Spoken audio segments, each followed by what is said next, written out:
Okay, hey guys, so I'm gonna go through a couple of questions of derivatives. It'll increase in difficulty, but this will be a substitute for normal face-to-face learning. Anyway, so first question, so make sure you write this in your books. F of x, so that is your function of x to the power of 8. So this will be a polynomial of 8th degree. All you have to do is derive each term by term. So that's one term. If there was a plus, I don't know, x squared, that's a second term. And we're just going to do one term at a time. And so, just like what I wrote here, we multiply by the power. So your power is 8, which means that your derivative multiplied by power. So the power of 8 goes to the front. And let's write this one. So it's just like logs, where you bring power to the front, and then you minus 1 to the power. So you take 1 from it, x7. Easy as that. So that's 8 times x power 7. Let's do another one. This one's a bit confusing in the sense that you have to remember your basic indices. If it's a constant, so your graph is like, let's see, yx, y is 2, so it's always 2. That's your graph. So in a sense, you can tell when you graph it, your gradient is 0, which means that your derivative is also 0. So remember, gradient is slope, is average rate of change. So these are all synonyms. Average rate, you get what I mean. Average rate of change and derivative.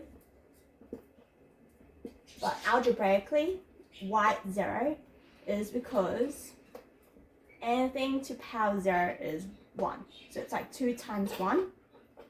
But now you have, instead of x power 8, x power 7, x to power 1, now you have x to power 0. Do the same thing when you derive. Multiply by that power, 0 times 2 times x minus 1 to the power. Doesn't matter what this is, that 0 will automatically make the entire gradient be 0. So that's why the derivative of a constant 2 or any other constant goes to 0, because you have the extra x power 0. And remember, that is equal to 1 times by 1. Okay, next type question. So this is where we add more terms. Same thing. So let's try x power 5. This is your next example in your textbook. Each term, remember that your sign is a positive if there's no sign. So that's your first term. Your second term has that minus in front of it as well. So they're all linked. All your signs are part of your term. Take the derivative times by the power. So you have that 7 already there. Times by your power. And then take 1 to your power. So 5 becomes a 4. That's your first term already derived. Next one, you have the 5 already there. Times by the power. Take 1 to the power. Easy as that. Now you just have to simplify it. 35. So you can do this step in your head. Feel free to do that, really. So 5 times 7, 35. Take 1 to the power, which is 4. 5 times 8, 40. Take 1 to the power, 7. So there's a derivative there. The second part of the question asks you, so you imagine you have a graph that's like, I don't know, that you have a tangent at a point, so you have found a derivative. So you found the equation for that derivative line. So that's this. You need to find out what point does that gradient make to your, wait, let me rephrase that. They've given you a point, actually. They've given you a point x is 2. No. Yeah, let's make it 2. I know the question said minus 2, but I'll just make it 2. If it's 2, you want to find the slope of this. You've got the equation here. You've got the equation of that slope, but you want to find the actual gradient, the number, the constant of it.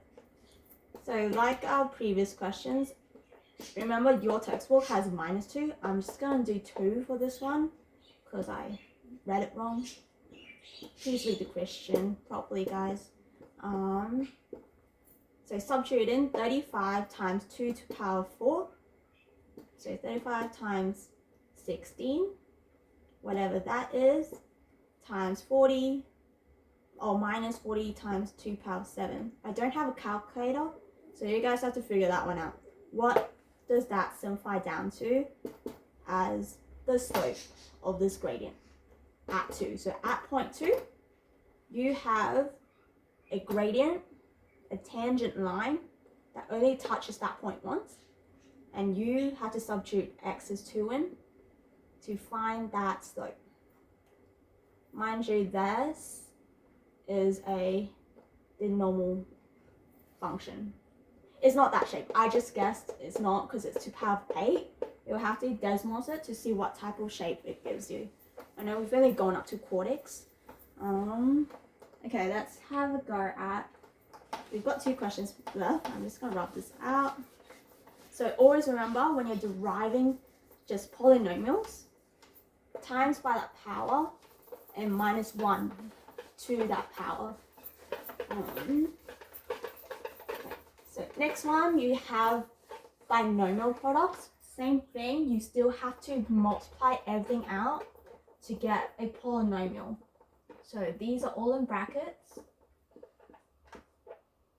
6x minus x squared plus x cubed. You can't just derive by this term by term, then put brackets in later. You'll have to expand everything out. So that's 2x times by the first term, second term, third term, and then that minus 3x times by each term in the other brackets. So go step by step. I'll do 2x first. 2 times 6 is 12. There's 2 x's, so power 2. 2 times -1, -2. X times x squared, there's 3 x's. 2 x times x cubed, there's 4 x's. Now next one, -3. I'll use another color just to make it easier to see when I did that second expansion. So there, there, there. Next one, -3 times 6 is -18. X squared times x is x cubed because there's 3 of them, 2 and 1.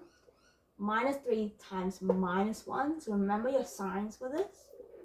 That gives you a +3. X cubed, x quarter, 4, power 4.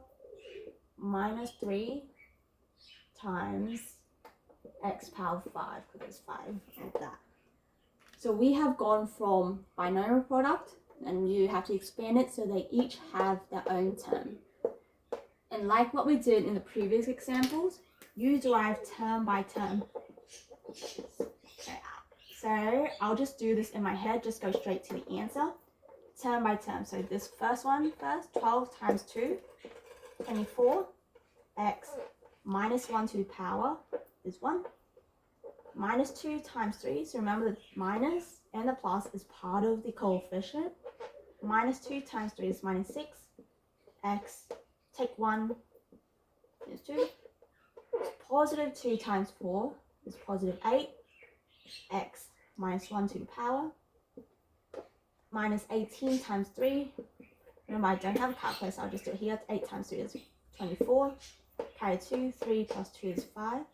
So that is 54. X -1 to the power.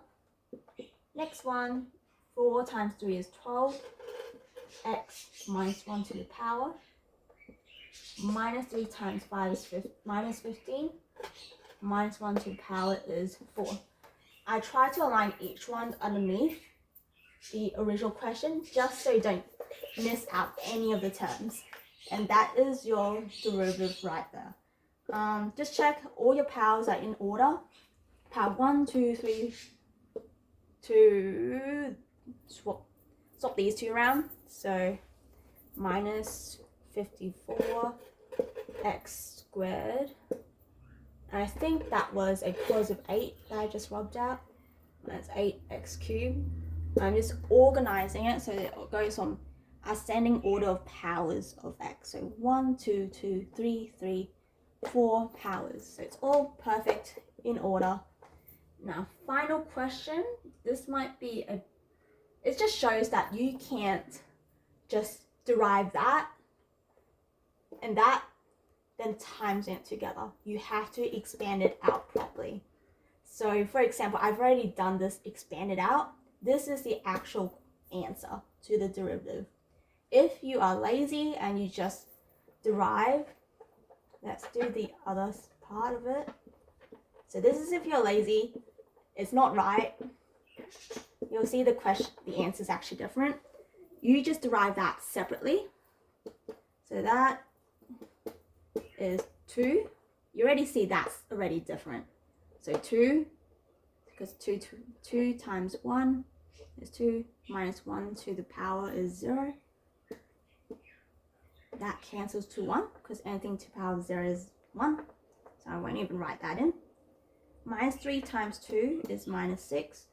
Minus 1 to that power, in brackets. Next one, 6 times power of 1 is 6. Minus 1 to the power is x to the power of 0. Remember, anything to the power of 0 is 1. So it's like 6 times 1 already. Won't write it in. And minus 1 times 2. Because remember, it's like imaginary 1 in front of that term. Minus 1 to the power plus 3 times 1 x minus 1 to the power squared. So this is the second way. It's wrong. Remember, it's wrong. Don't do this. I'll show you why. Derive each one separately, put them in brackets. When you expand it out, it will give you a different answer to the actual derivative. This is right. Remember, expand first, then derive. Don't derive, then expand. So if I expand this out, 12 minus 4x plus 6x squared minus 36x positive 12x squared minus 18x cubed. I'm just going to collect any like terms so that cube, actually I should have rearrange it from descending 4 down to power 1. Sorry guys. So this one, highest power first. You guys should have swallowed that, okay? So in class, you guys should have told me that highest power goes first, lowest power goes last, okay? So that's done. I've written that down. 12, that's 18 x squared. Sorry Jessica, I'm nearly done. Minus 40x. So that's ready, plus 12. So this is wrong. See how they're different? Everything's different. That's because here I derived first, then expand. Wrong. Here is where I expand first, then you derive each term. That's actually the correct answer. So that very last example just shows the order you do your derivative is important. If you have brackets, expand first, okay? Just like BOMDAS, derivatives use BOMDAS as well. Expand first, then derive. And I think we're done. Thanks. Okay.